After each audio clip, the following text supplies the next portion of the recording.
Hello, dear brothers and sisters. My name is Father Silvio Bezzina. I come from the island of Malta, presently in Ireland, to do some studies and ministerial work. And I'm happy to be with you today and to share with you some thoughts about Christmas and about Jesus, whom we will be celebrating his birth like in a few days' time. When we speak of the star, we always remember what we used to study when we were young, don't we? When we were fascinated with our studies of the solar system, of planets, of our sun, of galaxies, distant stars, supernovas and all that. And science has been very good at explaining to us some things, perhaps not everything, but it's a world that's something that really fascinated us all, and it still fascinates many people. Like even when you look through a telescope or watch some videos on internet, we are all amazed about the grandeur of the universe. And when we do that, we remember people in olden times when they didn't have all the scientific knowledge that we have nowadays, but they still looked up at the sky, especially the night sky, and without any light pollution, they could see a lot more than we see nowadays. And bit by bit they learned that there were cycles, there were patterns, there was the North Star which was fixed. And so people could direct their travels, they could measure out many things depending always on the stars. It was a time when GPSs did not exist, when navigators did not exist, and people used the stars to find their way, especially in places they did not know. Some of them were astrologers, and they managed to find some meaning in all these patterns, in all these stars. And it was these astrologers who noted that there was a rising star about 2000 years ago. And so they decided to leave their homes and follow that star, because they believed that that star was going to point them to the King of the Jews who was being born. And they left their homes and traveled. They traveled through dangerous places. They had a long way to go. They faced many difficulties, but in the end, they arrived in Jerusalem. So the Gospel according to Matthew recounts to us the story of what happened then. What did the Magi see back in their lands? Did they see a comet? Did they see a star? What did they see? We can only speculate about this, and whatever it was, they understood that there was a message, a clear message to them. They sensed it in their heart, and they said, we must go and see. Then they followed that star, they followed that message. It was a long and different path, and they went across deserts and streams and everything, and across kingdoms, until they came to Jerusalem, when the star disappeared from view. And sometimes I wonder why the star disappeared from view. Perhaps it was not just the star that disappeared from view. It was also the goodwill and the open heart that disappeared from view. In Herod's palace, they did not see a welcoming place. They did not have a welcoming party. They found screaming people. They found evil. And no wonder then that there was all this unease in Jerusalem, especially in the palace. Herod himself told them, go and search diligently for the child, and when you have found him, bring me word, that I too may go and do him homage, as if he wanted really to do homage to Jesus. His intention was elsewhere. And no wonder then that they were overjoyed when they left the palace and saw the star once again. And the star led them to Jesus. They were rid of evil, and once again they could experience and observe the message that God was sending to them through the star. Come follow me, the star told them. And they followed and found the newborn king, and they offered him gifts of gold, incense, and myrrh, acknowledging his kingship, his divinity, and his humanity, with its joys and with its pains as well. So they had this great experience, and then after they encountered Jesus and they did him homage and they worshipped him, they left. Again, they were warned not to go to Herod through a dream, another message. coming to them through another medium, so to speak, through a dream. And they left and they returned to their countries through another way. Yes, dear brothers and sisters, a star may lead us to Jesus. As it led the Magi from the east, so it can lead us as well to Jesus. And I suppose that God can send us stars, send us comets, send us physical bodies in the sky to lead us to Jesus, but very often He does not do that. Very often He sends us a message through a friend, through a family member, through a circumstance, through an incident, perhaps even through an accident. God is able to use many different things to be able to send to us a message, and it depends on us the extent to which we can receive that message. If our ears are opened, if our eyes are opened, then we can truly receive the message of Jesus, the message of God. Otherwise, we'll block it, just as Herod blocked the message that was coming to him through the Magi themselves. Yes, brothers and sisters, we are called to follow that star. We are called to follow that message that God is sending to us. We have to be alert, of course, and then we have to do the work as well. By that work, I mean the taking the initiative to do that something that God is asking us to do. We realize that that message is coming from God, and we follow it. We may ask ourselves, how do I know that this message is coming from God? It's not like my imagination or from like, whatever. And perhaps if we really think hard about this, we can say, yes, I know when it's a message of God. I feel it in my heart that this message is a message coming from God, as distinct from messages which are coming from other sources, which may be valid in themselves, but they are not exactly from God. And sometimes what we can do is, or very often what we can do is that we can check out the scriptures. What should I do? Should I forgive a person who hurt me, or should I repay him? And perhaps that question rises to mind, and then I say, okay, what does Jesus say about this? And Jesus tells me, you need to forgive, you need to love your enemies as thyself. So that is what I would need to do then, to follow that star, to follow that message that God is giving me. Sometimes we also speak of discernment.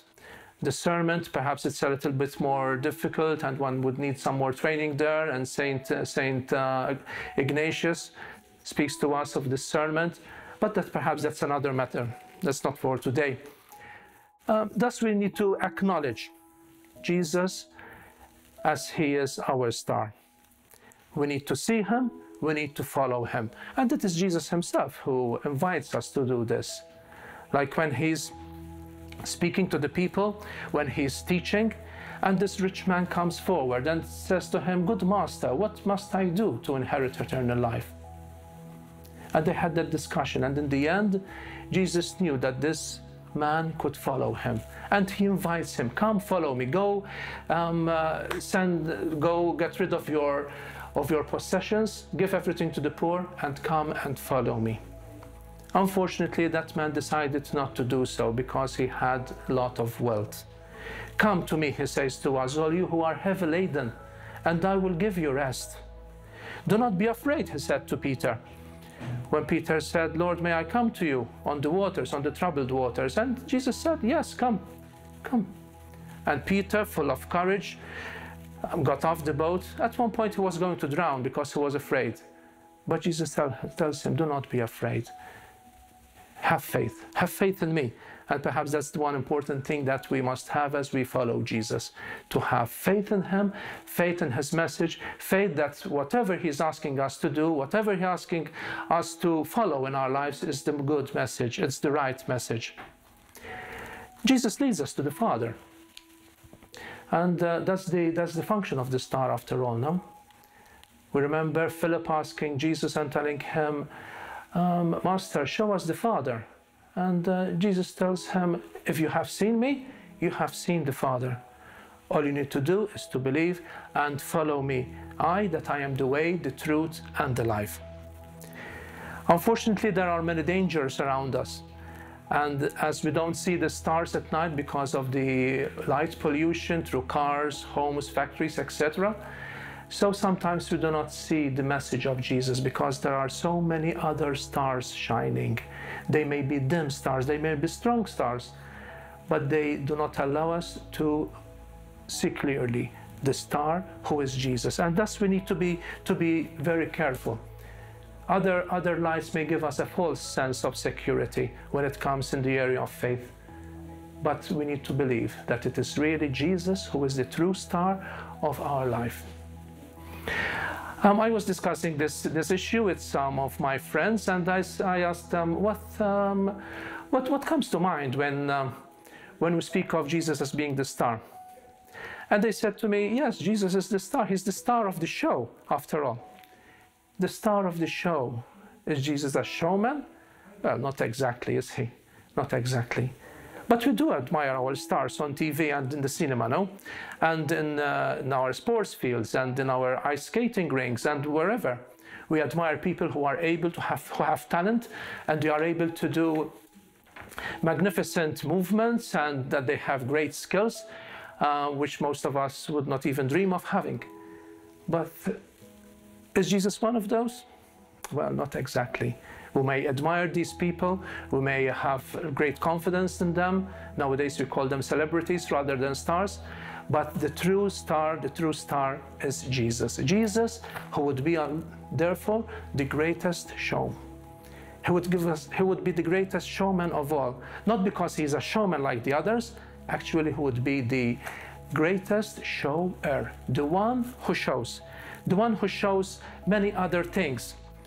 The one who shows us not like other people who show us and give us an image of a picture, of something, of an artistic presentation, whatever.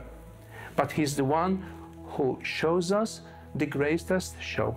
The greatest show, that is himself as showing us the Father. The Father Almighty in heaven, who deemed it necessary that Jesus be born to us, that Jesus lives with us, that Jesus transmits to us all his love, all his unconditional love. Because after all, that's the message that the Lord is bringing to us all, his unconditional love. His love which knows no bounds. It's his love that creates, his love that redeems, his love that makes us holy. It is his love that in dying for us and in rising again from the dead, he opened us the way to have full communion with God. Such is the greatness of our Lord Jesus. Such is the greatness of God himself. Jesus is showing us the way to God, the way to himself, the way to God. They are connected one to another. And such a show, my dear friends, does not leave us unaffected. It has to have an effect on us. In some way or other, we are in tune with what Jesus is telling us.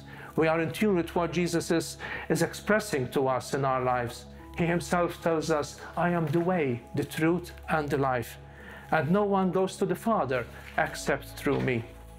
We have known the Father through Jesus Christ. And that is the way that we should follow to get to the Father.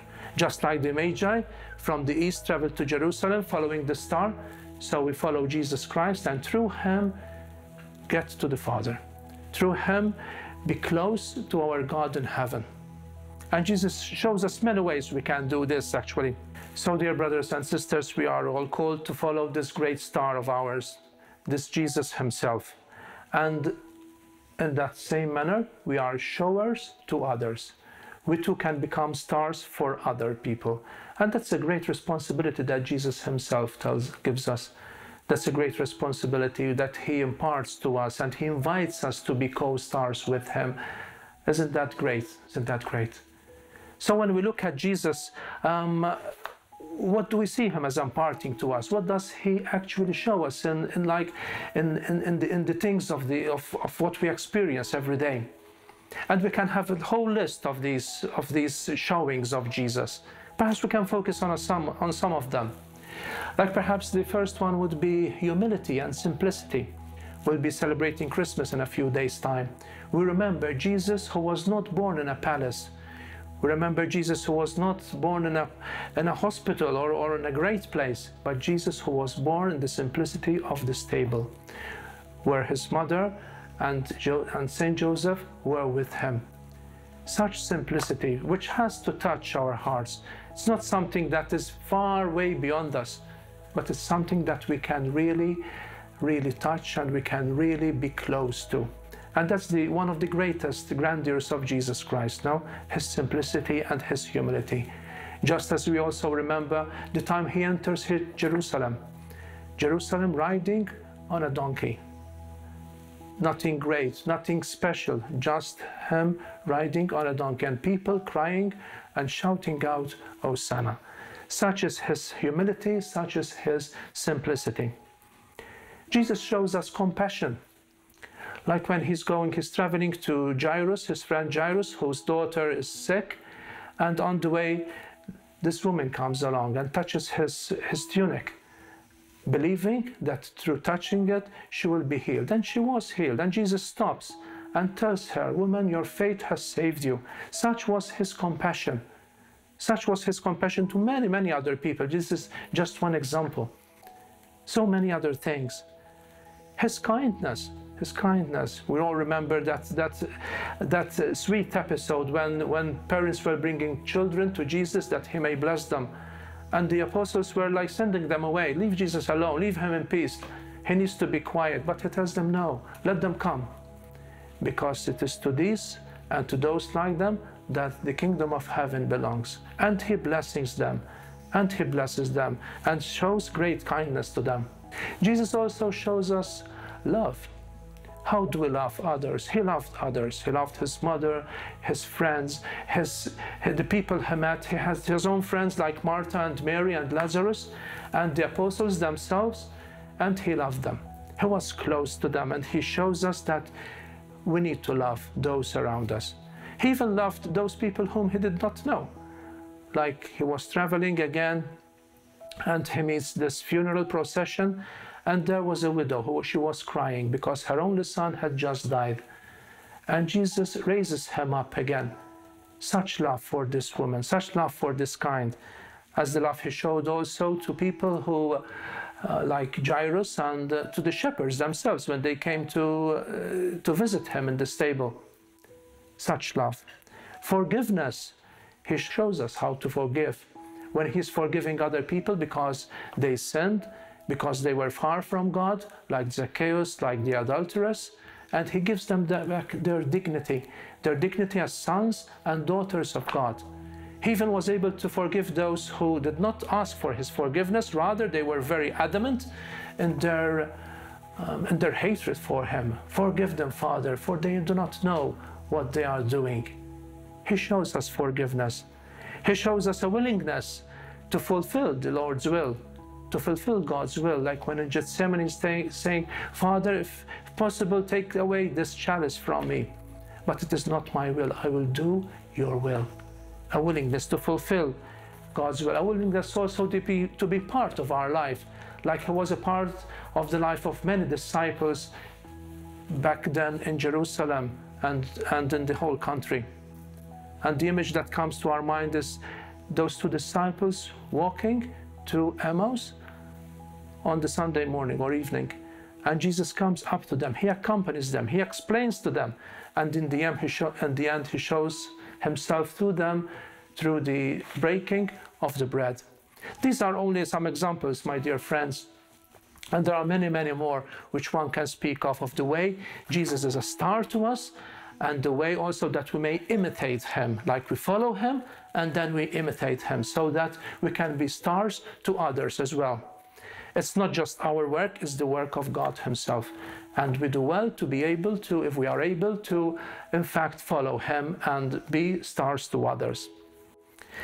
Yes, Jesus is our star. He is not light years away.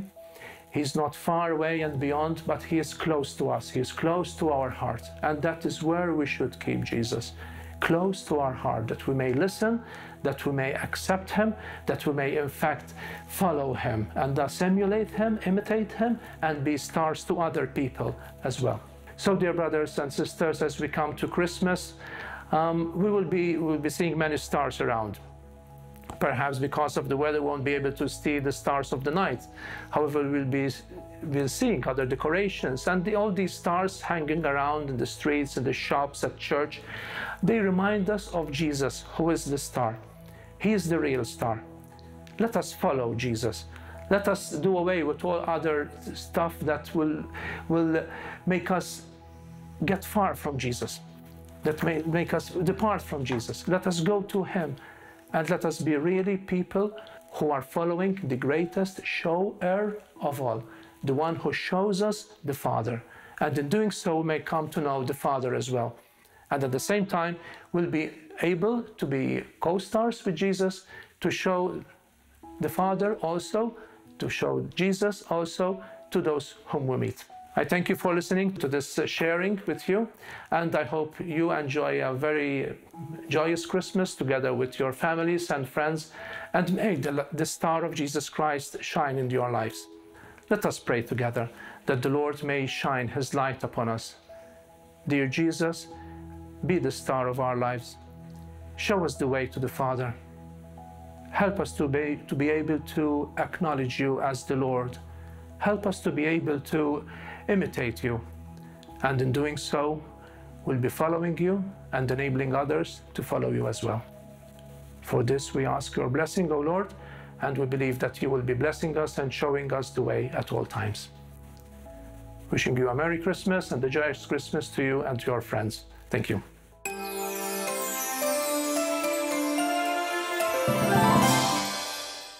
At the end of Mass, we are told to go out and bring the gospel into our lives and witness to the gospel by everything that we say and do. It's so important that we are all out there bringing the joy of the gospel to everyone we know. And that's why I'm so pleased to endorse and offer my blessing to Shalom World TV for all that you are doing to bring good news into this world which is often sad and dark and in need of a message of hope. Thank you for what you're doing. May God bless your work always.